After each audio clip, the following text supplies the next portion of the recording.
Hello, नमस्कार। क्या हाल है सभी के? अजीब सा दौर चल रहा है ना? कठिन भी है। इकोनॉमी, काम, ये लॉकडाउन, ये वायरस, ये आपस में इतनी दूरी, बहुत अजीब वक्त चल रहा है। और साथ में अगर ऐसी ट्रेजेडी हो जाए, ऐसी घटना हो जाए जो आपको बिल्कुल डरा दे, जो आपको बिल्कुल अंदर से ना बिल्कुल खौफजदा कर दे, तो और डिप्रेसिंग माहौल हो जाता है। मैं ऑफ कोर्स आप जानते हैं कि इसका संदर्भ सुशांत सिंह राजपूत के संदर्भ में मैं ये बात कर रही हूँ, लेकिन मैं मेंटल इलनेस और सुशांत के बारे में उन्होंने ऐसा क्यों किया, इस बारे में मैं कोई टिप्पणी नहीं देना चाहूंगी, क्योंकि मैं नहीं जानती थी कि उन्होंने ऐसा क्यों किया। इसलिए मैं उनको वो रिस्पेक्ट, वो डिग्निटी जरूर देना चाहूंगी, क्योंकि हम सब उनसे बहुत इंस्पायर्ड थे। टीवी के वो एकमात्र ऐसे शख्स थे जिन्होंने टीवी से निकलकर इतना बड़ा मकाम हासिल किया अपने लिए। ना सिर्फ बहुत उम्दा कलाकार किए, बल्कि बहुत कलाकार कह रही हूँ, उम्दा किरदार किए, बल्कि बहुत बहुत बहुत उम्दा प्रोजेक्ट्स किए। जितने उन्होंने अलग अलग प्रोजेक्ट्स किए, मेरे ख्याल से बहुत सारे टीवी एक्टर्स ख्वाब में सोचते हैं कि यार ऐसा एक प्रोजेक्ट, ये मेरा ड्रीम रोल है। उन्होंने तो कई सारे किए ऐसे, और इतना हासिल करने के बाद उनका मानसिक रोग कितना उन पे हावी था, मैं ये सोच के भी डरती हूँ। इसलिए मैं बिल्कुल इस स्थिति में नहीं हूं कि मैं उन पे कोई टिप्पणी करूं, लेकिन हाँ, मैं उन लोगों से इस वीडियो के माध्यम से बात करना चाहती हूं जो मेंटल हेल्थ या मेंटल इलनेस, मानसिक रोग से गुजर रहे हैं, उसका शिकार हैं। ये बहुत छोटे लेवल से स्टार्ट हो जाता है, बचपन से स्टार्ट हो जाता है। A child can be mentally ill, a child can be his mind can be corrupted. दिमाग की परतों में कई बार ऐसी मैल जम जाती है जिसे साफ नहीं किया जाता। वो जमती रहती है और फिर एक खूबसूरत, टैलेंटेड, एक स्किलफुल दिमाग को पूरा मटमैला कर देती है। मानसिक इलनेस यही होती है। बचपन में पता है, हॉस्टल में मुझे हॉस्टल में डाल दिया गया था और मेरा बचपन पूरा हॉस्टल में बीता है। लड़कियां रैगिंग करती थी, रात को उठा के बोलती थी, go get us something to eat, beg, borrow और स्टील। तब मन करता था जान दे दूं। घर से बहुत प्रेशर आता था कि नंबर लाओ, पढ़ाई करो, वरना जिंदगी में कुछ नहीं होगा, फेलियर हो जाओगे। रिलेटिव्स, ये वो लोगों से कंपैरिजन होता था कि उसको देखो, शर्मा जी के बेटे को देखो, फलाने को देखो, तुम ऐसे हो। मन करता था जान दे दूं। अभी मैं देख रही हूँ कि हर कोई आपस में लड़ रहा है। एक तो कुछ भी होता है यहाँ हमारे देश में, या अच्छी चीज होती है तो लोग आपस में लड़ने लगते हैं, कोई दुर्घटना होती है, कोई ट्रेजेडी होती है तो लोग आपस में एक ब्लेम गेम करके जो चला गया है उसके साथ खड़े हो जाते हैं। लेकिन जो लोग हैं, जो गुहार लगा रहे हैं या जो बात कर रहे हैं, अपनी बात कहना चाहते हैं, उसको खूब ट्रैश करते हैं, लड़ते हैं, हेट, ब्लेम, ये सब शुरू हो जाता है। और हर चीज हमारे देश में पॉलिटिकल हो जाती है। कुछ भी हो, किसी के घर में कोई खाना बने तो उसका भी श्रेय या उसका दिस थिंग पॉलिटिक्स हो जाता है। और मैं ये कहना चाहती हूं कि जब एक सेलिब्रिटी, जब एक इतना इंस्पायरिंग, इतना चार्मिंग, इतना खूबसूरत इंसान जब विवश होके, अपने मानसिक रोग से विवश होके, या जो भी रीजन हो उससे विवश होके अपने प्राण हर लेता है,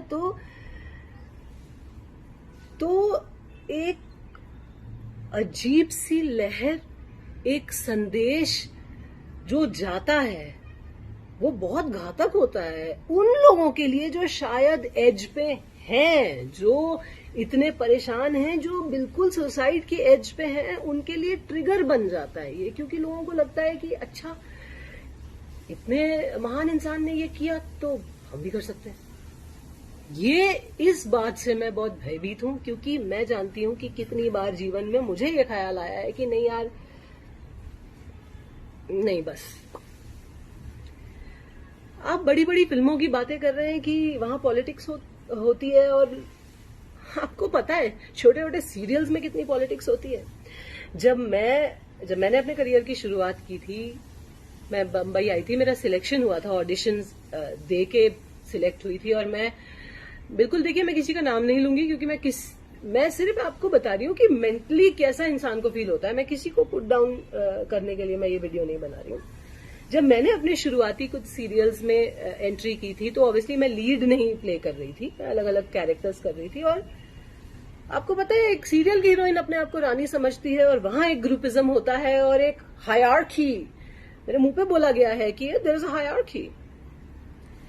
तो तरह तरह के लोग हैं दुनिया में।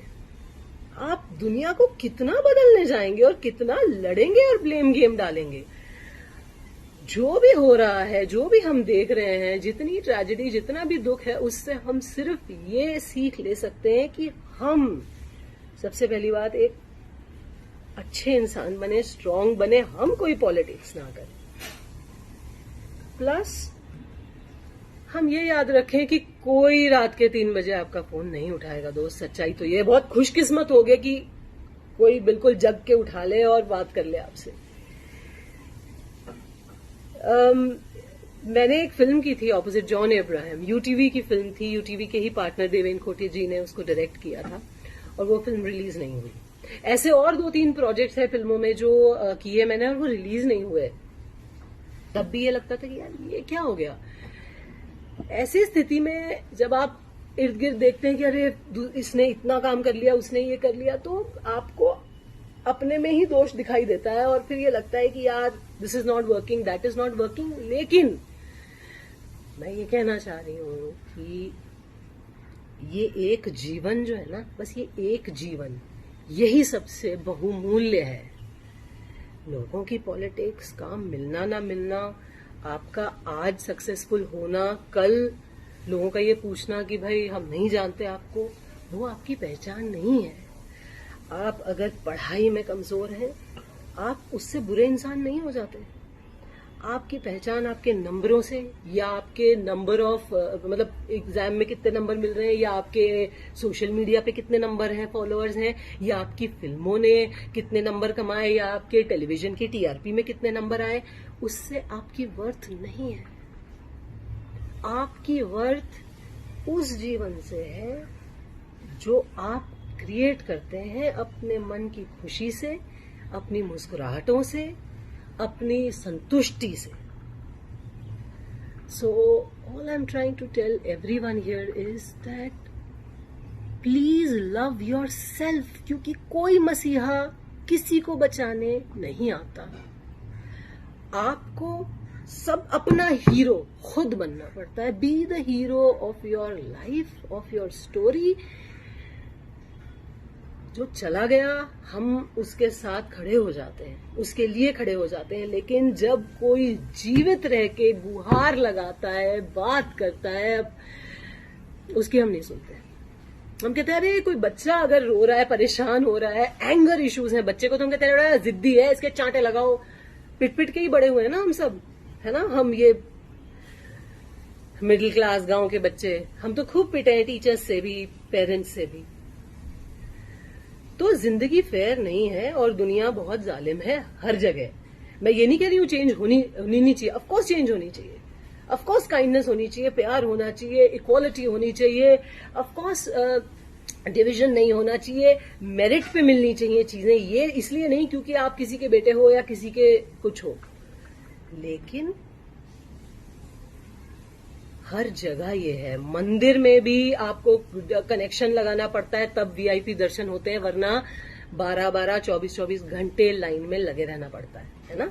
स्कूल के एडमिशन के लिए डोनेशन से लेकर, अप्रोच से लेकर, कांटेक्ट लगाओ तब अच्छे स्कूल में एडमिशन होता है ना। ये सही नहीं है, लेकिन ये होता है। इन चीजों से, पॉलिटिक्स से, या कुछ लोगों ने, आपको पता है कितनी गंदी बातें मैं और मेरे जैसी बहुत लड़कियां ट्विटर पे देखती हैं, पढ़ती हैं अपने बारे में। आज सुबह मैंने पढ़ा, किसी ने ट्वीट किया था कि अरे तुम मर जाओ, नो वन केयर्स, ये लिखा था किसी ने, और मैंने बस उस इंसान को ब्लॉक कर दिया, क्योंकि